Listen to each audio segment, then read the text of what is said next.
Radhe Radhe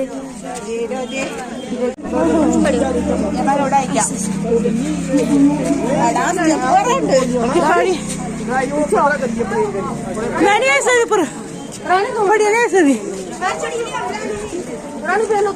okay फड़ी आ गया हुआ बड़े साथ कर रहा था मंडिया चलो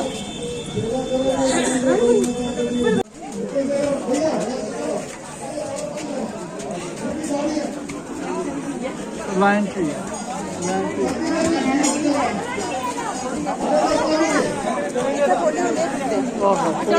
साइड का खोल लो ना आ जाओ देखो साथ साथ तो चलिए पूरी फोन मैं बंद कर दी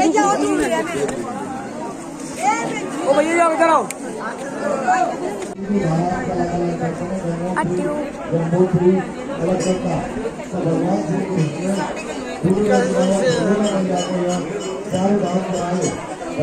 चलो साढ़े दो पंटे कर दिया। और जो हमने देखा था वह था तपकुंड बद्री धाम के पास जो ऋभु ऋषि थे और उन्होंने इस स्थान पे बैठ के तपस्या की थी। ऋभु ऋषि थे। वह सतयुग से भगवान की तपस्या कर रहे थे। जब व्यक्ति तपस्या करता है तो वह देवतुल्य हो जाता है। देवतुल्य हो जाता है तो उनके तप के प्रभाव से यहाँ जल निकल आया तो इसका नाम रखा गया देवकुंड।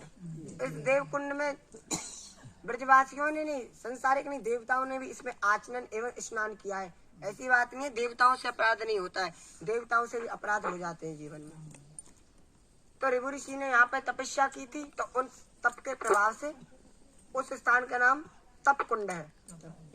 तपस्या यहाँ की थी, ये देवतुल्य स्थान है, इसलिए यहाँ पे इस तालाब का नाम है देव तालाब, देव सरोवर आप बोल सकते हैं। और वहाँ पे उन्होंने जैसे ही भगवान को देखा तो भगवान का पीछा करने लगे। पीछा करके भगवान वहाँ पे उस स्थान पर खड़े हो गए। भगवान की छटा को देखते हुए निहारते रहे। निहारते निहारते उनका जो शरीर था वह जल में परिवर्तित हो गया और कुंड के रूप में स्थापित हो गया। इसलिए उस कुंड का नाम तप कुंड है। ये जो स्थान जो महापुरुष होते हैं उनका जो शरीर होता है ये संसारिक लोगों की तरह जलता गलता नहीं है, जमीन में नहीं गाड़ा जाता। वे अपने तप के प्रभाव से अपनी आत्मा को भी पवित्र कर लेते हैं, उसको भी तार देते हैं और जो उनकी देह होती है वे भी व्यर्थ नहीं जाती, वे ऐसे कार्य में लग जाती है जीवन में कि उससे उनका ही नहीं संसार के लोगों का भी कल्याण हो। दधीचि ऋषि थे, उन्होंने अपनी हड्डियां तक इंद्र को दे दी थी जिससे वज्र बना था। ऋषि ने अपनी हड्डियां तक दे दी। तो ऋषि होते हैं, संत महात्मा होते हैं, वे संसार का प्राणियों का कल्याण करने के लिए ही करते हैं जो कार्य। जब यहाँ पे तीनों धाराएं प्रकट हुई तो यही वो स्थान है यहाँ पे तीनों धाराएं एक साथ बह करके निकली थी। आप जिस भूमि पे बैठे उस भूमि की मिट्टी को अपने मस्तक से लगाएं और यह सोचे कि आप त्रिवेणी में बैठे हैं, तीनों धारा का जल आपने मस्तक से लगाया है। आप देख रहे हैं ये नर पर्वत, ये नारायण पर्वत और बीच में से ये जो जा रहा है ये कौन सा है? गणेश पर्वत। और इनके बीच में से धारा बह रही है। पहले यहाँ पे जल बहा करता था। आपको पता है जिस जगह से जल समाप्त हो जाता है उस जगह की भूमि ऊंची नीची होती है। पत्थर जो होते लेवल में पड़े रहते तो भाव के हिसाब से बहे बहे से लगते हैं। आप ये भूमि देख सकते हो, पहले यहाँ पे अवश्य ही जल बहा होगा, आप अंदाजा मारे। अब आप यहाँ पे आए हैं, इसका स्पर्श किया है। आज द्वादशी है, एकादशी का व्रत सब नहीं रखा है, सबने माना है।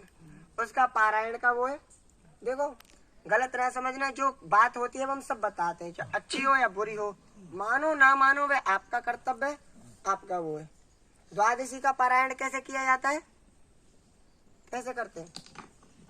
पूजा पाया करके चावलों के साथ, चावलों के साथ, खिचड़ी के साथ और नवेद दाल। अमरीश की कथा किसने सुनी है? राजा अमरीश। राजा अमरीश की कथा किसने सुनी है? नहीं सुनी है, नहीं सुनी है। ये सबको पता है कि भोजन करके व्रत तोड़ा जाता है। और खुद के भोजन से पहले सोचा किसको भोजन कराया जाता है? ब्राह्मण भोजन कराया जाता है। भगवान को हम ये नहीं कह रहे आप हमको भोजन कराओ, नहीं बस हम आपको विधि बता रहे हैं। ब्राह्मण की जो दक्षिणा होती है, देना ना देना वे आपकी बात है, ऐसी कोई बात नहीं है, कोई जबरदस्ती किसी से है नहीं है। पर ये पहली बात, आप द्वादशी का पारायण करोगे। दूसरी बात, आपको हमने किसके दर्शन करें? बद्रीनाथ धाम के। हर धाम का एक अलग पुरोहित होता है। जिस धाम की यात्रा जो पुरोहित कराता है उसको उस धाम की दक्षिणा दी जाती है। ये ब्रज यात्रा से अलग है, ये उस चीज से अलग है। तो द्वादशी पारायण और जो बद्री का धाम है, इनका दर्शन कराने की जो दक्षिणा होती है, पुरोहित दक्षिणा, वे आपको जो इच्छा लगे, दोनों ब्राह्मण है, अपनी रुचि के अनुसार देंगे। भैया इधर आए।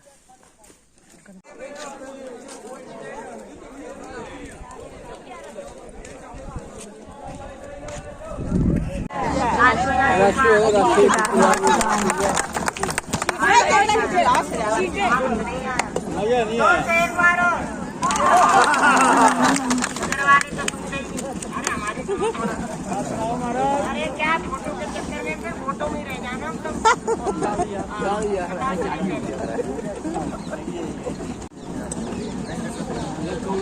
आज का जो पड़ाव है, आपको बताया कि भगवान ने 4 धाम यात्रा अपने माता पिताओं को कराई। सुनो उसमें बद्री धाम, ये केदार धाम, ये भी 7 सूत्रों से आता है। भगवान ने केदार धाम का आह्वान किया, उनको यहाँ पे विराजमान किया। माता ने इधर ध्यान दें।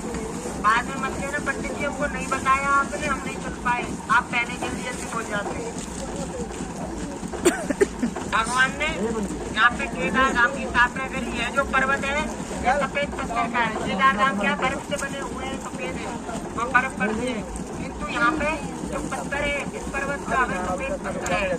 इसमें एक शेषनाग शिला है, एक नंदी शिला है। और यहाँ पे कुंड के रूप में माता गौरी विराजमान है। जिस स्थान पर विशेष मानता है, ऊपर जाओगे, ऊपर भगवान शंकर की शिवलिंग है।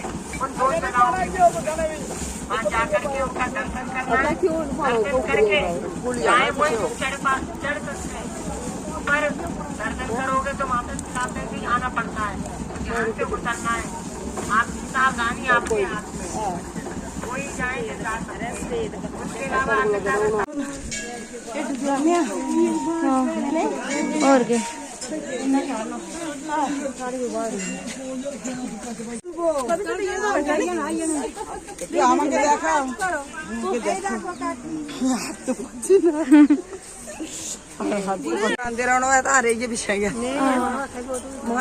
अगुआ बना कोई महाइया बना तारे की पिछे